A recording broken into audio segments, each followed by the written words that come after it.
இது செந்தில் பாலாஜிக்காக மட்டுமே நிகழ்த்தப்பட்டதான்றது ஒரு கேள்வி இருக்கிறது.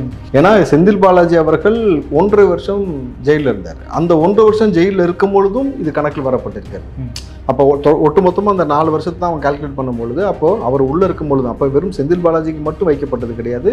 இது நேரடியாக திமுகவுக்கு வைக்கப்பட்ட குறி டார்கெட். எவ்வளவு பணம் கையாளப்பட்டதுனாக்கா சில லட்சங்கள், சில லட்சங்களுக்கு 1.5 வருஷம் ஜெயில் அவனுக்கு பெயில் கிடையாது. இன்றைக்கு 1000 கோடி. either you have to choose ADMK or jail. என்ன சார் புதுசாக ஒரு குண்டை போடுறீங்க? ஆமாம், செந்தில் பாலாஜி அவர்கள் அதிவிரைவில் அதிமுகவில் பயணம் பண்ணுவதற்கான அதற்கான அறிகுறி தான் இது. ஆனால் திமுக அவ்வளோ லேஸில் செந்தில் பாலாஜி வந்து வெளியே விட்டுருவாங்களா சார்? அவங்களுக்கும் கையில் ஏதாவது பிடி வச்சிருப்பாங்களா சார் செந்தில் பாலாஜி? அவங்களுடைய ஒட்டுமொத்த பிடியும் மேலே இருக்கு. நீங்கள் கட்சியையும் உங்கள் மகனுடைய எதிர்காலத்தையும் பார்க்குறீங்களா? ஒத்த செந்தில் பாலாஜி உங்களுக்கு வேணுமா? அவ்வளோதான் கேட்பாங்க. எதை பார்ப்பாரு? இப்போ 397 கோடி வந்து டிரான்ஸ்ஃபார்மர் வாங்குறதுல ஊழல் நடந்திருக்கிறது. 364 கோடி கக்கூசு கழிப்பிடத்தை சுத்தம் பண்ணுறதுல எங்கே வரைக்கும் கை வச்சிருக்காங்க பாருங்க. பள்ளியை குறித்து ஸ்மார்ட் கிளாஸ் கொண்டு வரோம் சொல்லக்கூடிய இந்த திமுக அரசாங்கத்திற்கு முதலில் பள்ளியை சீரமைப்பதற்கு துப்பு இருக்கா? நீங்கள் அப்பான்னு சொல்கிறீங்க, நான் தப்பான அப்பாவாக இருந்து கொண்டு தப்பான செயல்கள் இந்த ஆட்சி நடந்து கொண்டிருக்கும்போது அதை கண்டிக்கிறதுக்கு துப்பு இல்லாமல் இது புதுசாக இனிஷியேட்டிவாக இதை பண்ணுற மாதிரி நினச்சிட்டு வந்து எல்லாமே குரலை விட்டுருந்து. பகல் நேர பராமரிப்பு மையம் அன்புச்சோலை என்பது திமுகவுடைய சட்டமன்றத்தை சொல்கிறாங்க போன்றது.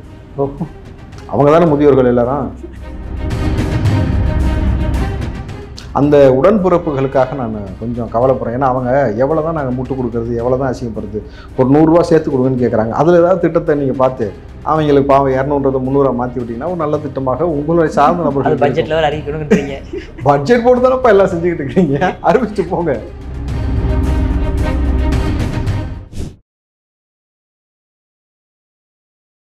இளைய பாரத நேயர்களுக்கு வணக்கம். இன்றைக்கி நம்ம நேர்காணலில் நம்ம சிறப்பு விருந்தினர் காங்கிரஸை சேர்ந்த ராவுத்தர் இப்ராஹிம் சார் அவர்கள் தான். சார் வணக்கம் சார். வணக்கம் தம்பி. சார் நேற்றுக்கு வந்து என்ஃபோர்ஸ்மெண்ட் டைரக்டரேட், அதாவது அமலாக்கத்துறை வந்து கடைசி அறிக்கை வெளியிட்டாங்க. 3-4 நாள் ரைடு முடிஞ்சதுக்கப்புறம் 1000 கோடி ரூபாய்க்கு மேலே ஊழல் நடந்துட்டு தான் சொல்லப்படுது. ஆனால் நியூஸ் எல்லாம் பார்த்தா 1,00,000 கோடியில் வந்து ஊழல் நடந்துட்டு தான் எல்லாம் பேசிக்கிட்டு இருக்காங்க. இதோடைய பின்புலம் என்னவா பார்க்குறீங்க? அண்ணன் செந்தில் பாலாஜிக்கு அடுத்த ஆப்பு கிட்டத்தட்ட உறுதியாகி இருக்கிறது. இது செந்தில் பாலாஜிக்காக மட்டுமே நிகழ்த்தப்பட்டதான்றது ஒரு கேள்வி இருக்கிறது. ஏன்னா செந்தில் பாலாஜி அவர்கள் 1.5 வருஷம் ஜெயிலில் இருந்தார். அந்த 1.5 வருஷம் ஜெயிலில் இருக்கும் பொழுதும் இது கணக்கில் வரப்பட்டிருக்கிறது. அப்போ ஒட்டுமொத்தமாக அந்த 4 வருஷத்தை தான் அவன் கால்குலேட் பண்ணும்பொழுது அப்போ அவர் உள்ளே இருக்கும் பொழுது அப்போ வெறும் செந்தில் பாலாஜிக்கு மட்டும் வைக்கப்பட்டது கிடையாது. இது நேரடியாக திமுகவுக்கு வைக்கப்பட்ட குறி டார்கெட். ஆனால் திரும்ப ஒரு விஷயம் புரிஞ்சுக்கோங்க. இதில் மெயினாக நீங்கள் பார்க்க வேண்டியது ஒரே ஒரு விஷயத்துக்கு செந்தில் பாலாஜி உள்ளே போனார். ஜெயிலுக்குள்ளே எதற்காக உள்ளே போனார்? வேலை வாங்கி தருவதாக வந்து முறைகேடு செய்தார்னு சொல்லிட்டு அதில் வந்து எவ்வளவு பணம் கையாளப்பட்டதுனாக்கா சில லட்சங்கள். எப்படி? சில லட்சங்களுக்கு 1.5 வருஷம் ஜெயில் அண்ணனுக்கு பெயில் கிடையாது. இன்றைக்கு 1000 கோடி. அப்போ 1000 கோடிக்கு அண்ணனுக்கு வந்து எத்தனை வருஷம் ஆயுள் முழுக்க ஜெயிலில் இருக்குமா? அப்போ கிட்டத்தட்ட இந்த மாதிரி ஒரு நெருக்கடி ஏற்படுகிறதன் பொழுது இதுக்கு நேரடியாக ஒரு விஷயம் புரிஞ்சுக்குங்க. இதில் செந்தில் பாலாஜி மிக முக்கியமாக சம்பந்தப்பட்டிருக்கிறதுக்கான வாய்ப்புகள் மிக குறைவு. செந்தில் பாலாஜியை வைத்து இங்கு ஒரு நாடகம் அரங்கேற்றப்பட்டிருக்கிறது. அண்ணனை வந்து பாட்டிலுக்கு 10 ரூபாய் வாங்குறான்றது வேணால் அவர் மீது நேரடி குற்றச்சாட்டாக இருக்கலாமே தவிர இது பலவிதமான முறைகேடுகள் சம்மந்தப்பட்டதனால் இதை ரிலேஸில் விட போகிறது கிடையாது. ஆனால் இது முழுக்க செந்தில் பாலாஜிக்கு எவ்வளோ பெரிய நெருக்கடி ஏற்படுத்தியிருக்கும்னாக்கா ரொம்ப சிம்பிளாக சொல்கிறேன். either you have to choose ADMK or jail. என்ன சார் புதுசாக ஒரு குண்டை போடுறீங்க? ஆமாம், செந்தில் பாலாஜி அவர்கள் அதிவிரைவில் அதிமுகவில் பயணம் பண்ணுவதற்கான அதற்கான அறிகுறி தான் இது. இது எப்படின்னா நாளைக்கு இபிஎஸோடு வந்து நாளைக்கு சசிகலா அவர்கள் டிடிவி அவர்கள்லாம் வந்து ஒன்று சேர்ந்து கட்சி ஒன்றான பிறகு கூடிய விரைவில் பார்த்தீங்கன்னா ஒரு 3 மாதம் இவருக்கு டைம் கொடுக்கப்பட்டிருக்கு, ப்ரீத்திங் டைம். அப்போது தாய் கழகத்திற்கு செந்தில் பாலாஜி திரும்பி விட்டார்ன்ற செய்தி வரும்.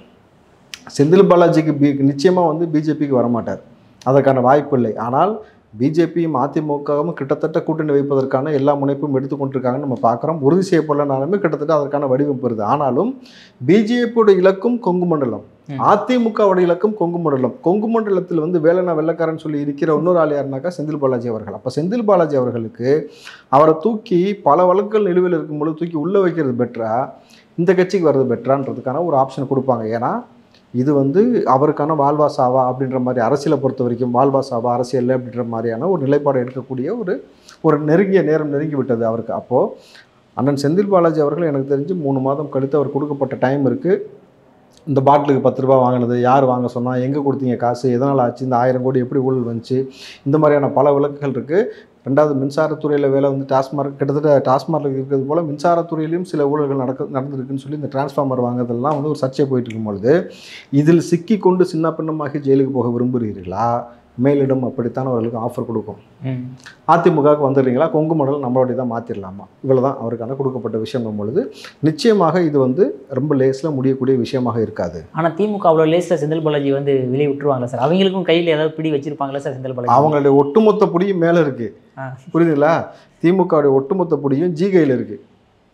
அதை 2Gன்னு எடுத்துக்கலாம், இல்லை வந்து மோடிஜின்னு எடுத்துக்கலாம். இது பல வகையில் போயிட்டு இருக்கணும் போது நீங்கள் யார் வழக்கெல்லாம் வந்து பார்த்தீங்கன்னா சிபிஐக்கு மாற்றப்பட்டிருக்குன்னு ஒரு விஷயம் இருக்குது. இன்றைக்கு நீங்கள் பொன்முடி வழக்கை தாண்டி இன்றைக்கி வந்து துரைமுருகன் அவருடைய வழக்கு சிபிஐக்கு மாற்றப்பட்டிருக்கணும் பொழுது திமுகவுடைய பட்டியல்கள் வந்து சொல்கிறோம் பாருங்கள். இப்போது இன்றைக்கு அதிமுக சட்டமன்றத்திலிருந்து எடப்பாடி அவர்கள் வெளிநடப்பு செய்திருக்கிறார்கள். காரணம், இந்த டாஸ்மார்க் நடந்த ஊழலை குறித்து பேச வேண்டும் என்று கேள்வி எழுப்பிய பொழுது அனுமதி மறுக்கப்பட்டது, பட்ஜெட் போய்கிட்டு இருக்குன்னு சொல்லிட்டு. ஆனால் அவர் சொல்லக்கூடிய குற்றச்சாட்டு 1000 கோடி கிடையாது, கிட்டத்தட்ட 40,000 கோடி வரைக்கும் இதில் ஊழல் நடக்கிறதுக்கான வாய்ப்பு இருக்குன்னு சொல்லியிருக்காங்க. அப்போ ஏற்கனவே பார்த்தீங்கன்னாக்கா ஒரு ஆடியோ வெளியில் வந்துச்சு, ஞாபகம் இருக்குங்களா?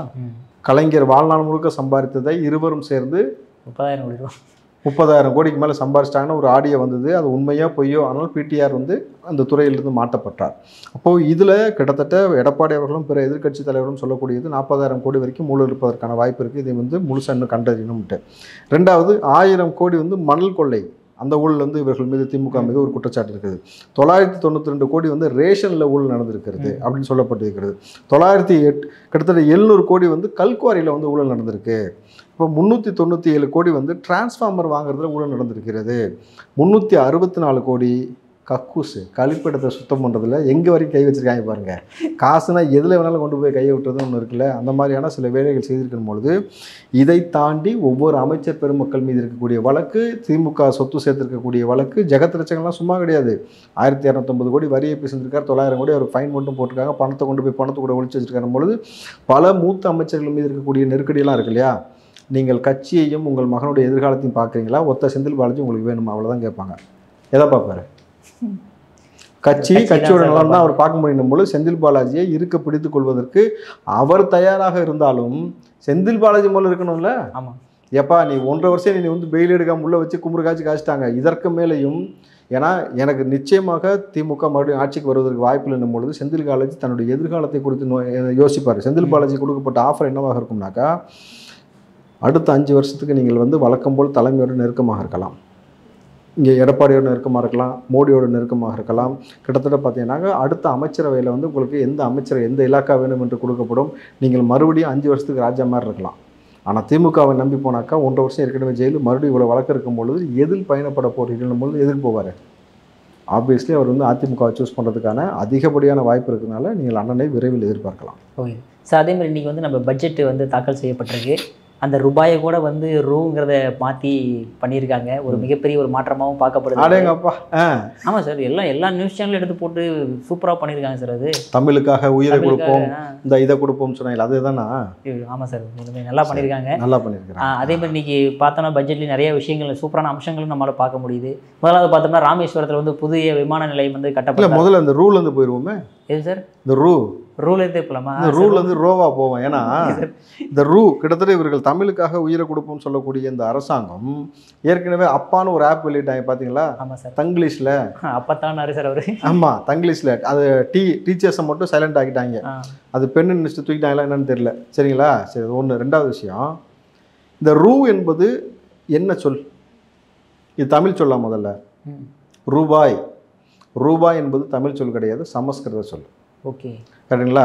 ருப்பியா என்ற சொல்லிலிருந்து மருவி வந்த வார்த்தை தான் ரூ.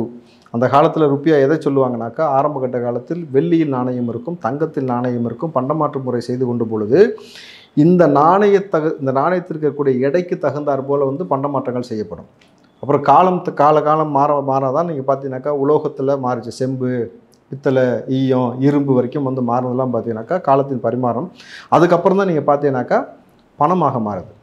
தாள்னு சொல்கிறோம் இல்லையா, அந்த தாள் ரூபாய் தாள்னு சொல்கிறதுனால இப்போ இந்த ரூபாய்ன்ற வார்த்தையை வந்து கிட்டத்தட்ட இல்லை, நிச்சயமாக சமஸ்கிருத வார்த்தைன்னும் பொழுது இன்றைக்கு முதலமைச்சர் ஸ்டாலின் அவர்கள் சமஸ்கிருதத்தை நம்ம வந்து வலியுறுத்தணும்னு சொல்லி வந்து அவர் பட்ஜெட் தாக்கல் பண்ணும்போது ரூன்னு கொண்டு வரோம்னு சொல்லி பேசுகிறாங்கன்னும் பொழுது அப்போ தமிழை பற்றி முதல்ல தெரிஞ்சிருக்கணும், இல்லை படித்தவன் கூட இருக்கணும், இல்லாட்டி அதை பற்றின தமிழ் ஆர்வலர்கிட்ட கேட்கணும். எதுவுமே கிடையாது, ஆர்வக்குளராக எதையாவது ஒன்று செஞ்சுட்டு ரூன்னு போட்டால் தமிழ்.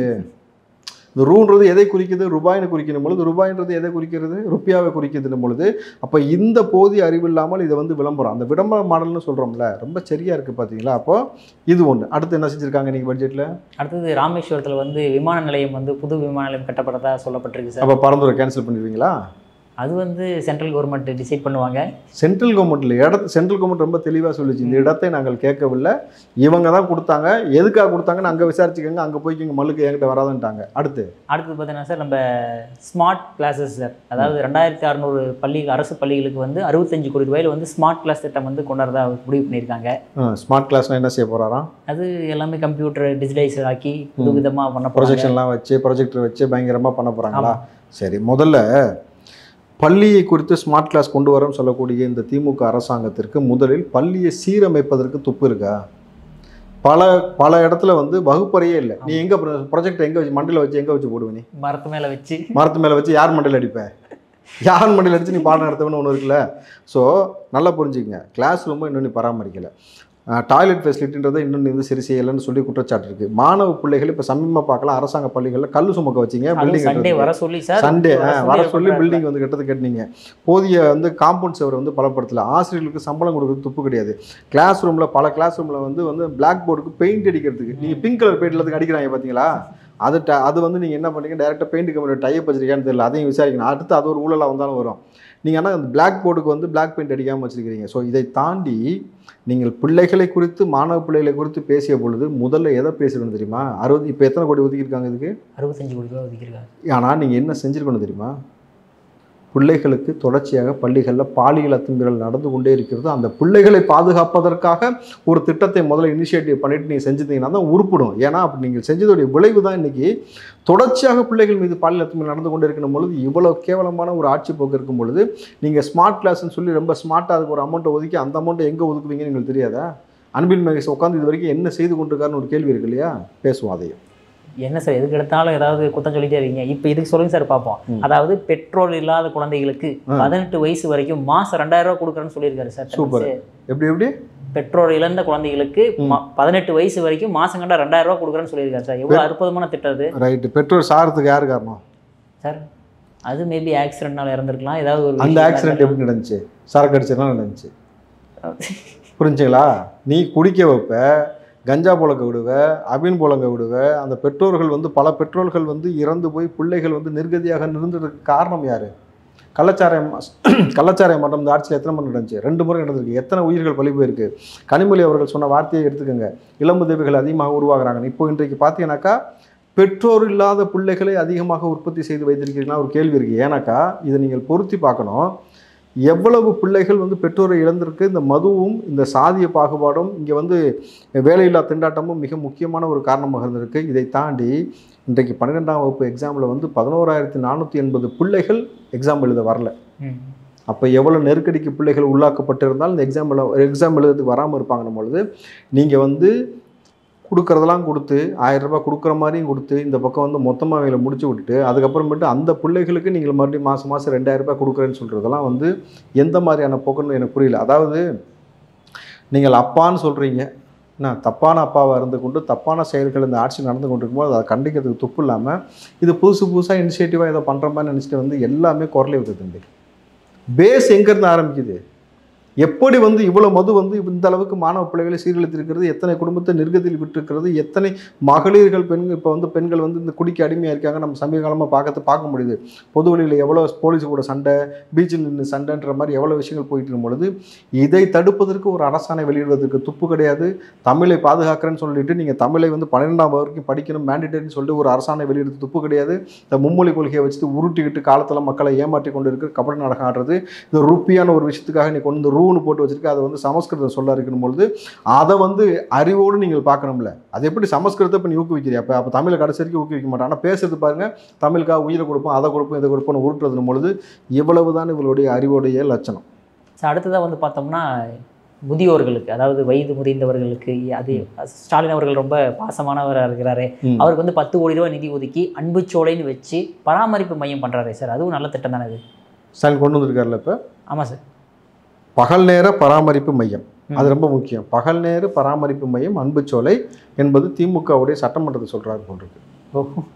அவங்க தானே முதியோர்கள் எல்லாரும், அவங்கள பராமரிக்க 10 கோடியா? உதயநிதி ஸ்டாலின் அவர்கள் இருக்காரு. அவரை நீங்கள் விட்டுருங்க. அவரை வந்து சட்டமன்றத்தில் வந்து நீங்கள் போன வாட்டி பட்ஜெட் தாக்கல் பண்ணும்போது சட்டமன்றத்தில் அவர் இல்லை, ஞாபகப்படுத்துகிறேன். போன முறை பட்ஜெட் தாக்கல் செய்யும் பொழுது உதயநிதி சட்டமன்றத்தில் இல்லை. எங்கே போனார் சொல்லுங்கள்? தெரியல சார்.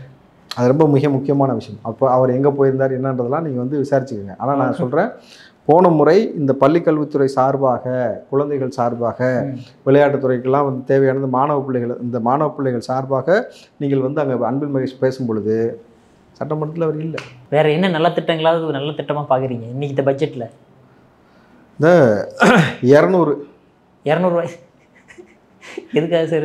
200 தான் நல்ல திட்டமாக நான் பார்த்துக்கிட்டு இருக்கேன். காலங்காலமாக அந்த 200 தான் வந்து கொடுத்துக்கிட்டு திமுக சில வேலைகள் செய்து கொண்டிருக்கிறார்கள் பொழுது அந்த உடன்பிறப்புகளுக்காக நான் கொஞ்சம் கவலைப்படுறேன். ஏன்னா அவங்க எவ்வளோ தான் நாங்கள் முட்டு கொடுக்குறது, எவ்வளோ தான் அசிங்கப்படுறது, ஒரு 100 ரூபா சேர்த்து கொடுங்கன்னு கேட்குறாங்க. அதில் ஏதாவது திட்டத்தை நீங்கள் பார்த்து அவங்களுக்கு பாவம் 200 300 மாற்றி விட்டிங்கன்னா ஒரு நல்ல திட்டமாக உங்களுடைய சார்ந்த நபர்கள் பட்ஜெட்டில் அறிவிக்கணுன்றீங்க. பட்ஜெட் போட்டு தானப்பா எல்லாம் செஞ்சுக்கிட்டு இருக்கீங்க, அறிவிச்சுட்டு போங்க, அவ்வளோதான். ஓகே சார், பாப்பா சார் பட்ஜெட்டில் அது அறிவிக்கப்படுதா அப்படின்னு உங்கள் பொன்னான நேரத்தில் இளைய பாரத மேல் ஒதுக்குனதுக்கு மிக்க நன்றி. நன்றி தம்பி.